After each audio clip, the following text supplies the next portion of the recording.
Before we continue with today's session, allow me this moment to thank some of our partners who made IDS 2026 possible. Our cloud communications partner, Proximus Global, our banking partner, IDFC First Bank, our gold partners, PhonePe, PayPal, Geo Financial Services, and IDA Ireland. Our next session, ladies and gentlemen, is yet another fireside chat, this one focusing on the topic AI in action, transforming agriculture and rural markets. To take this fireside chat forward, we have with us Mr. Prashant Mehra, co-founder, Platform Commons Foundation, and joining him is Mr. Timmana Gouda, D, founder, Whatsloan. Please put your hands together and join me in welcoming our two speakers on stage. Thank you, Mr. Mehra and Mr. Gouda, for joining us out here. We're looking forward to this discussion. I'm going to leave the stage to you. Please lead the way, Mr. Mehra.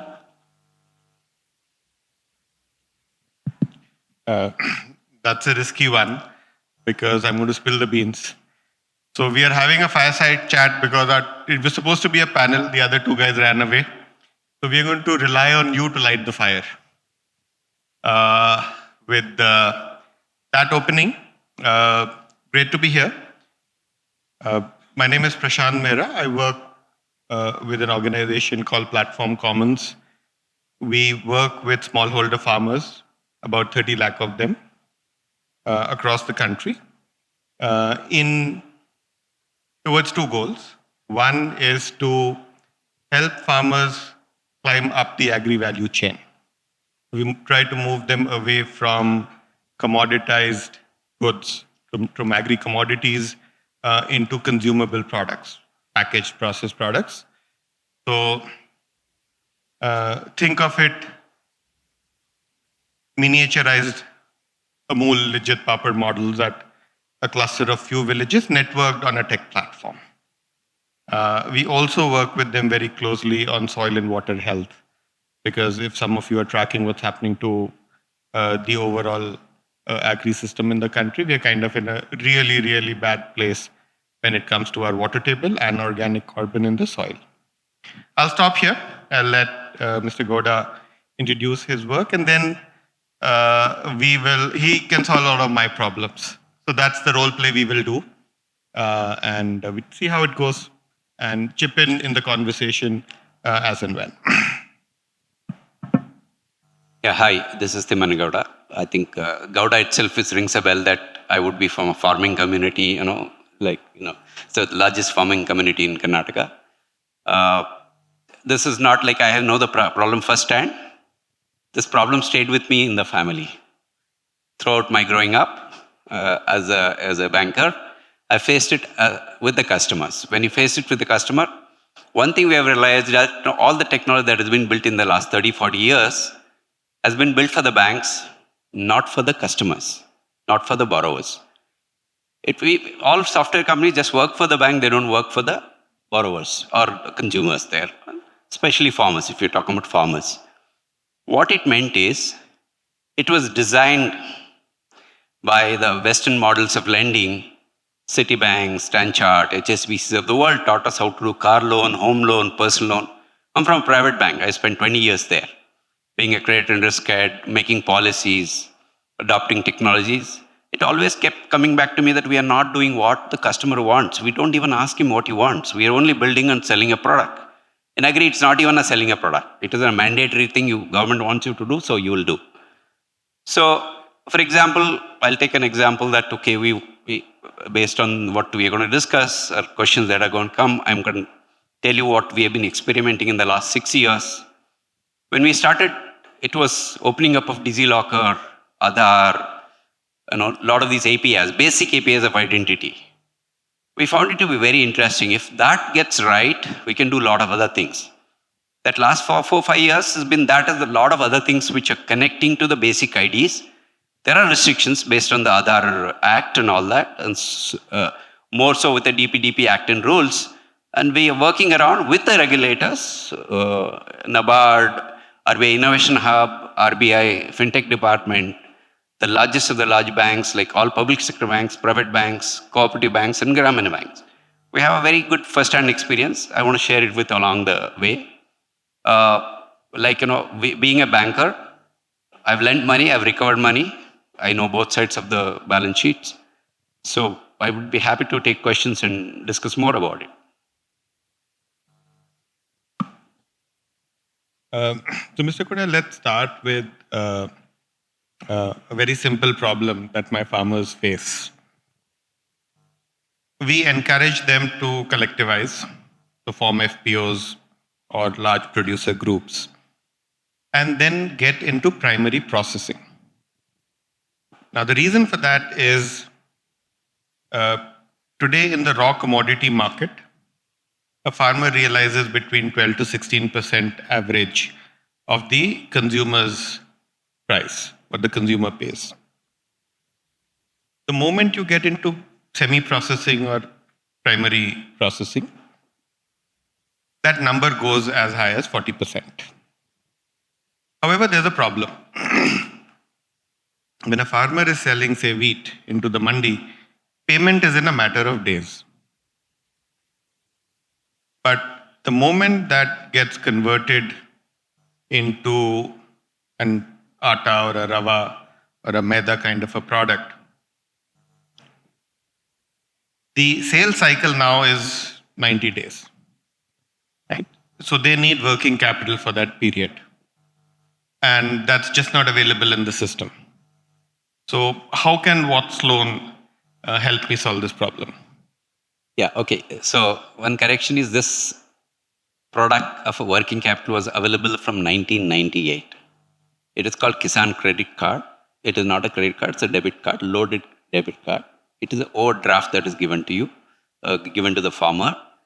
And the banking system, whether you're a private bank, small finance bank, Gramina bank, cooperative bank, or public sector bank, 18% is allocated for under PSL credit, allocated to the agriculture. In that, 8 to 10% goes to small and marginal farmers who are like 80-90%, 85 to 90% of the universe, who are less than 5 hectares of land, 5 acres of land, 2 hectares of land. So this is actually scheme is very good. It's one of the best in the world. So far, I think 27 to 30 crore people have availed this loan. So the the book that is there could be, I think budgeted level last year was 28 lakh crore.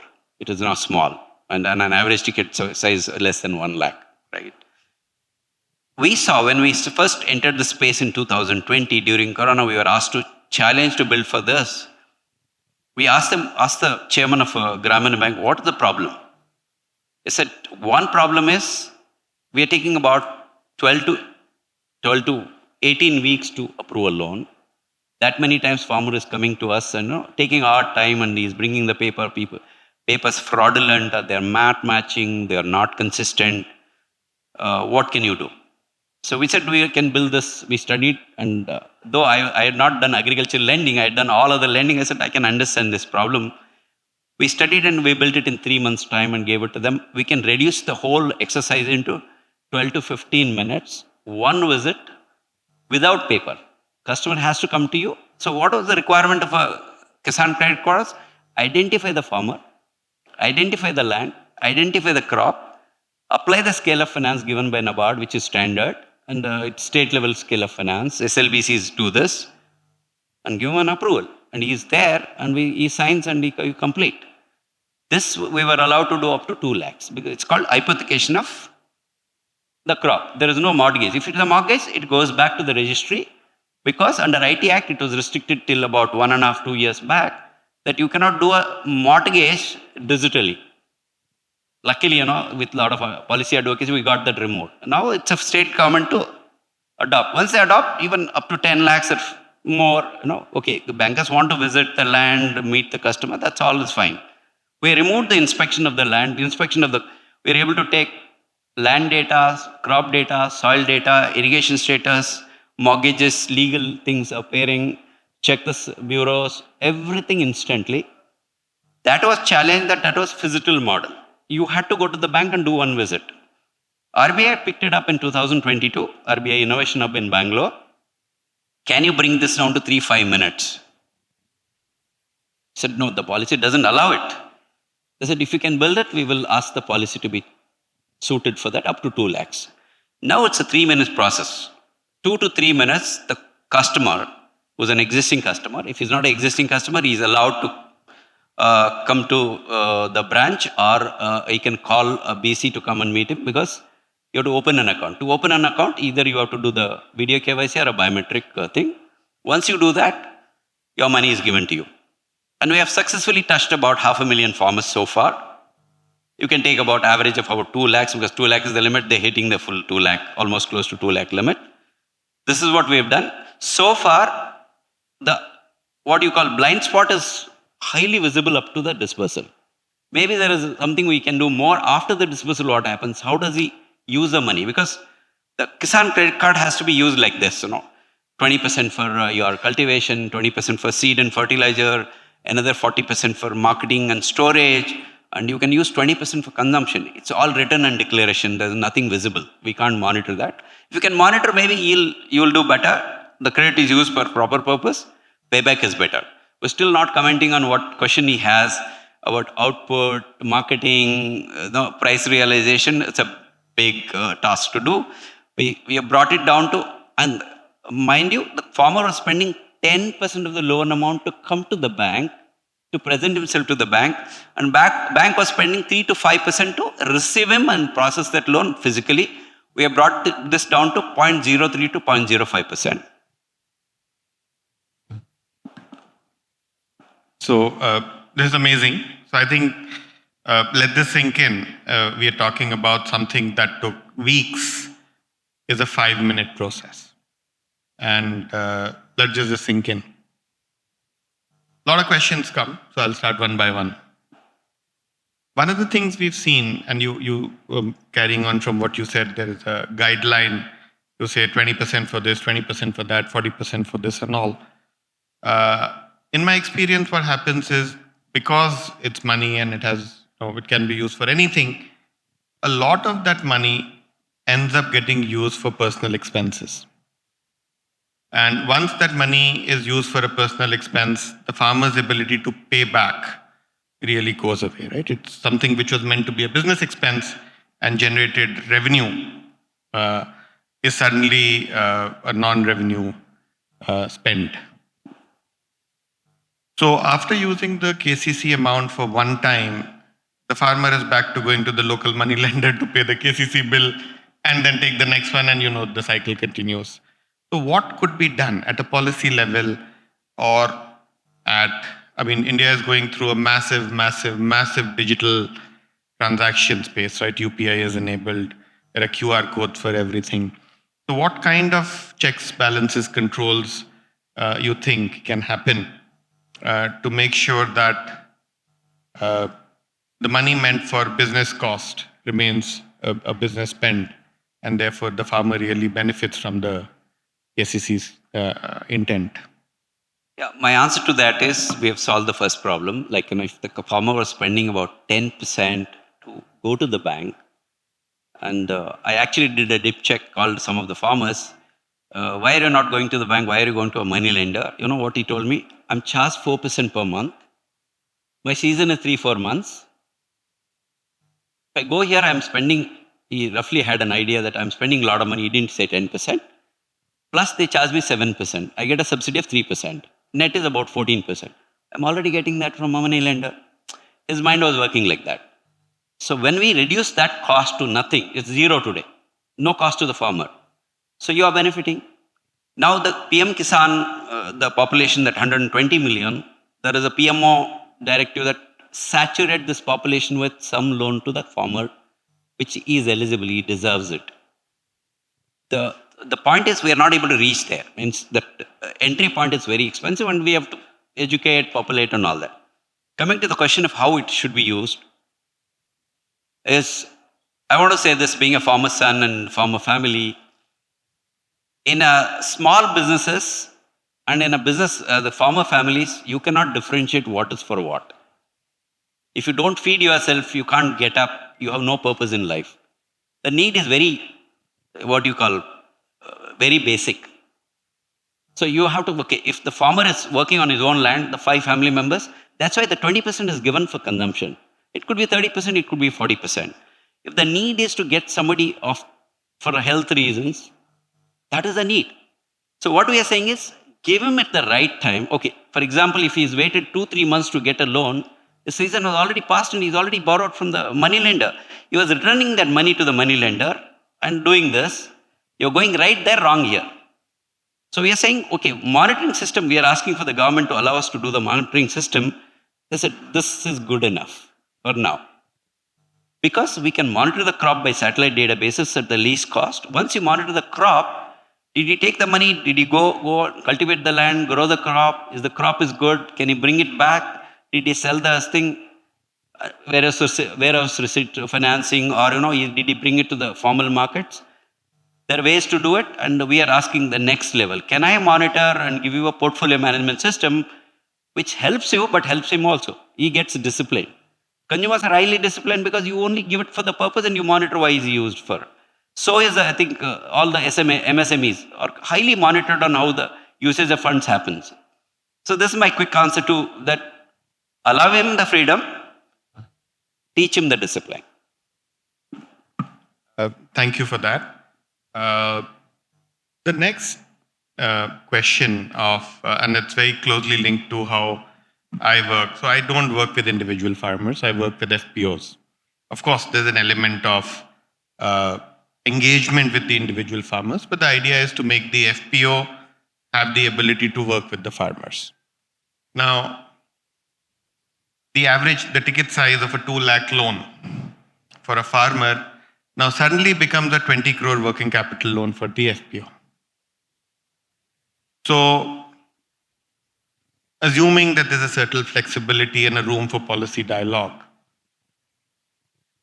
what kind of ecosystem partners do you think we need to integrate into this to really... so if I'm working with 2,000 farmers in the FPO, I actually have 40 crore with that 2 lakh dispersal, but it's distributed between these 2,000 farmers. How do I create a working capital corpus out of that structured, managed risks, and within a policy framework? So what kind of dialogues do you believe and what kind of partners we need to bring into this dialogue? Yeah, taking an example of from 2012 till date, what we have seen in microfinance, the discipline has come because a person behaves in a more disciplined way in a group than individually, right? You can't scare him with the bureau score and all that. You have to scare him that your neighbor knows that you are not paid, because your 90-95% plus repayments are because of that. MFI completely survives on a community-based approach to lending and recovery, right? FPOs, good thought that they said 10,000, now they're setting a target of 40,000. We should not go after the numbers. We have to deepen it now. What is the purpose of FPO? We have seen enough of cooperative setups, and we have been, to be critical of that, have been politicized organization. It should not get into that. If you are setting up an FPO for the subsidy that you get, or the basic capital you get, no market linkages, no processing, no go downs, no value add, then you are sum total of the... If I may, so let's park the 10,000 and the now packs being that and so on. Let's park that for a minute. So as a person who today works with about 300 odd FPOs and doing that for the last 15 years, 14 years, 15 years, and very deep work. Now, the turnover of an average FPO today is about 12 to 15 crore, that kind of a thing, and a similar on the input side, slightly more on the output side. So it's about a 30-35 CR input-output transactions these FPOs are doing. So if we just focus on this as an example, they still have that working capital need.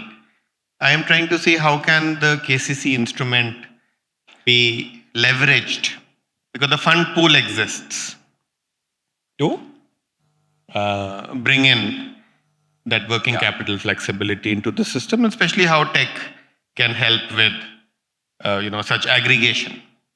Yeah, so far what we have in KCC is 1.0. Whatever was, there are some incremental changes. They say give it for the tenanted farmers. It's not happening. No bank is willing to take that risk because the owner doesn't sign along with the tenanted farmers that, okay, there is a formal contract of tenancy on this land. It's not allowed. Though the Telangana has done some work in 2000, 2019, they removed the Tenancy Act, and you can register a tenant and all that. Still, they are not. It's only on the policy side. It's only in the books. The FPOs give you the layer of security. Not security is not guaranteeing the loan, but collection mechanism to go to place. That they should use. There is no like KCC 2.0 saying that you can run it on SHG, JLG model, community model, group models. Maybe it will get better. I think it's time that NABARD and RBI looks at allocating certain portion of KCC towards through the FPOs. Better rate, better incentives, higher amounts. These will help. For example, there is something called KCC diary. You can only go through Amul, cooperatives and all that. Otherwise, how will you go to them because they don't own the land? They're landless laborers, able bodies trying to buy a cattle loan, and then Kisan credit card for dairy. Up to 3 lakh is allowed. Non-tied, and more than 3 lakh is a tied. You have to tie up with the society for supply the milk and get the money into a escrowed account and pay back. There are mechanisms, and FPO schemes are like term loans, working capital loans to the FPO for onward usage for the community. Or you can say, I lend it to you, you give it to the farmer, co-sign. Co-sign for collection, not for guarantee. Guaranteeing, they don't have a balance sheet to guarantee the loan. They should co-sign for collection and moral responsibility to collect and give it to you. This is the best design I can think of. We have been talking on the policy side of it. Some are getting attention. So I hope, technology with all that, with this, because I'm a banker, I talk on the policy side also. Thank you. It's been lovely. Let's open up for some comments, questions.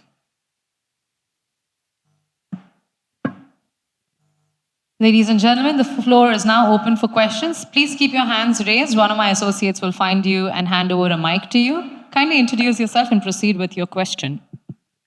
Good afternoon, sir. I'm Dhruv from Matrimony. I come from an agricultural background, so I wanted to just ask a question and a scenario I wanted to put forward. I think at the start of your presentation, you touched up, in the north part, specifically in Haryana, there are a lot of farmers who are specifically, working on cash crops, and they're more comfortable with that because the way it is at the moment.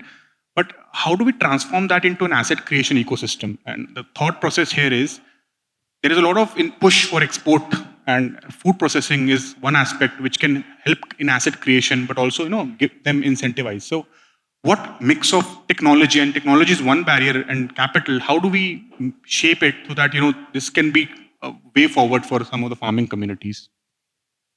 I think it's a very, very complex thing, and I'll take Andhra Pradesh as an example, and then doing phenomenal work there to learn with the community natural farming. When you say asset creation, I think let's first understand what assets the agri community really needs. In a typical healthy soil, organic carbon should be 10%. In India, the average organic carbon is 0.35. You're kind of dead, right? And if you don't have carbon in the soil, you can't make hydrocarbons. The soil is this close to dying. So the capital asset which the farmer had is been depreciating like crazy. Now, and I'm sure you know about the Punjab, Haryana water table, the great NASA satellite thing, how, so the whole red thing, and how the microgravity changes are happening because aquifers have lost that much amount of water. So the gravity in your region is a wee bit lesser than it is in a place where it's a fraction of a fraction, but you can imagine. So I think the first question really is, when we think asset creation, am I talking about my organic carbon and water, or I'm talking about setting up the next mint extraction mill in Haryana, right? I remember those years. There was a craze, 2010, 12, 13 time frame. Every second farmer was doing mentha and doing 1,000 feet deep tube wells to really. So, and that conversation has to come from local people, local champions, and that will take time. But I think that's the conversation, and tech can't do anything there. But without that, the region is dying and will be dead.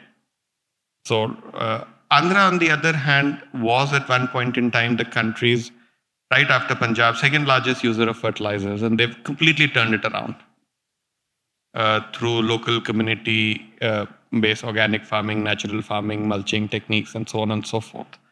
And so you should study their model. If you want to do some direct work, I can, set up meetings with the folks. I work very closely with the Andhra government on that program, and what's worked for them. They work with some 25 lakh odd farmers with about 5-7 into 5 about 100,000 plus, a crore plus of acres. So a lot of lessons to learn from there on asset creation. In the interest of time, we will conclude the question and answer segment. I want to take this opportunity and thank the gentlemen present on stage for taking time and joining us out here for our day 2 of India Digital Summit. It's been truly remarkable hearing your thoughts and your inputs. Before I could let you go, can I request you both to kindly stand to the forefront of the stage for a quick photo opportunity? Once again, ladies and gentlemen, please do put your hands together and let's give it up for our eminent speakers joining us here for India Digital Summit 2026. Thank you so much, gentlemen. It's been brilliant hearing from the both of you this afternoon.